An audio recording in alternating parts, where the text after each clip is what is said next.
Γεια σας.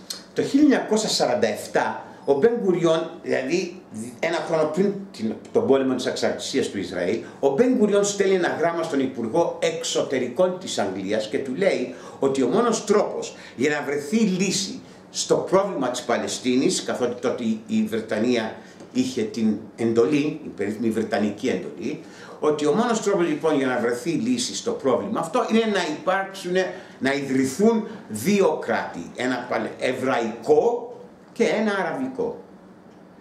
Βέβαια, ο Μπεν Γκουριόν, ο οποίος ήταν ιστορικός ηγέτης, ο ιδρυτής του κράτους του Ισραήλ, ήταν άνθρωπος με μυαλό και έβλεπε και μακριά. Δυστυχώς δυστυχώς πια τέτοιοι ηγέτες, τουλάχιστον στο Ισραήλ, δεν υπάρχουν πια. Θα μου πείτε είναι παγκόσμιο φαινόμενο. Ναι, βεβαίως είναι παγκόσμιο φαινόμενο, το ίδιο υπάρχει και στην Ευρώπη, στην Αμερική.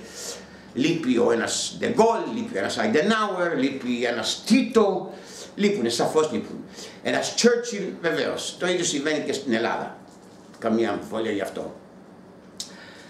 Γυρίζοντας λοιπόν στο Ισραήλ, θα έλεγα ότι το λέω αυτό διότι αμέσως μετά την ανακήρυξη του Παλαιστινιακού κράτους, ας το πούμε έτσι, την αναγνώριση του Παλαιστινιακού κράτους πιο σωστά, από την Γενική Συνέλευση του ΟΗΕ, ο μεγάλος ηγέτης, εντός εισαγωγικών λέξη μεγάλος, Νετανιάου, αμέσως είπε ότι εγώ θα φτιάξω 3.000 νέες κατοικίες στο Μαλέ Αντουμίμ, δηλαδή λίγο πιο έξω από την Ανατολική Ιερουσαλήμ. Βέβαια, πριν συνεχίσω να εξηγήσω σε αυτούς που δεν ξέρω ακριβώς καλά την τοποθεσία, ότι ένα τέτοιο πράγμα αμέσως μεγαλώνει, υποτίθεται, τα σύνορα μεταξύ Ιερουσαλήμ και του οικισμού αυτού και το κάνει σχεδόν πια αδύνατον. Το κάνει αδύνατο, θα έλεγα σχεδόν αδύνατο, δεν είναι αδύνατο, αλλά να μπορέσει να υπάρξει ένα Παλαιστινιακό κράτος που να έχει μια συνέχεια. Και καταλαβαίνετε ότι αυτό μειώνει και τις πιθανότητες ίδρυσης μειώνει τις πιθανότητες έβρισης λύσης. Ευτυχώς και για πρώτη φορά, και ήταν πια καιρός να γίνει αυτό το πράγμα, η Ευρώπη είπε ότι όπα, μέχρι εδώ μάγκα, είπε του Νετανιάου, και από τώρα και στο εξής δεν θα αρκεστούμε μόνο σε ευχολόγια και να εκφράσουμε την ανησυχία μας για αυτό που γίνεται και ότι φοβόμαστε και αυτό δεν βοηθάει στην επίλυση του προβλήματος και τέτοια πράγματα. Ευτυχώς πια είπαν οι Ευρωπαίοι, όπα, μέχρι εδώ, από τώρα και στο εξής θα λάβουμε μέτρα. Και μέτρα τα οποία μπορεί να λάβει η Ευρωπαϊκή Ένωση έναντι του Ισραήλ είναι αρκετά και πιστέψτε με μπορεί να πονέσουν πάρα πολύ στο Ισραήλ.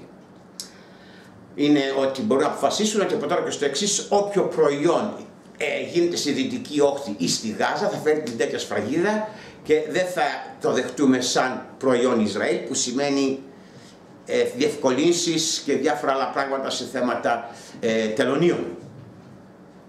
Αυτός είναι ένας τρόπος. Ο άλλος τρόπος είναι να μειώσουμε ή να υποβιβάσουμε τις διπλωματικές μας παρουσιάσεις ή αν θέλετε σχέσεις από επίπεδο πρέσβεως σε επίπεδο κάποιο άλλο. Δηλαδή η Ευρώπη έχει τρόπους να μπορέσει να πιέσει την κυβέρνηση Νετανιάου να αυτές τις ηλιθιότητες. Μάλιστα διαβάζοντας μου φαίνεται ήταν στο Jerusalem Post, αν δεν κάνω λάθος, πριν από λίγες μέρες, κάποιος ανώτατος αξιωματούχος της ΕΟΚ, της Ευρωπαϊκής Ένωσης, εμείς οι πιο γέροι της θυμάμαστε ΕΟΚ, της Ευρωπαϊκής Ένωσης, είπε, ανωνύμως βέβαια, ότι ο τρόπος με τον οποίο η κυβέρνηση Νετανιάου διαπραγματεύεται το όλο θέμα της ειρήνης θυμίζει έντονα μαφία, οικογενειακή μαφία στη Νέα Υόρκη.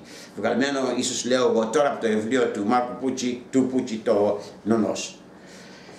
Δυστυχώς, και το λέω με μεγάλη μου λύπη, αυτό είναι που συμβαίνει αυτή τη στιγμή με αυτή την κυβέρνηση και πολύ φοβάμαι ότι στις 22 Ιανουαρίου που θα γίνουν οι νέες εκλογές στο Ισραήλ, η κυβέρνηση αυτή, η δεξιά-δεξιά, δεν είναι καν κέντρο δεξιά, πια είναι δεξιά-δεξιά, θα επικρατήσει και πάλι, καθότι το κέντρο και η αριστερά, παρένθεση όπως στον περισσότερο κόσμο, είναι τελείως διαλυμένοι σε μικρές ομαδούλες και δεν μπορούν να φέρουν να είναι κίνδυνος για τον κύριο Νετανιάου.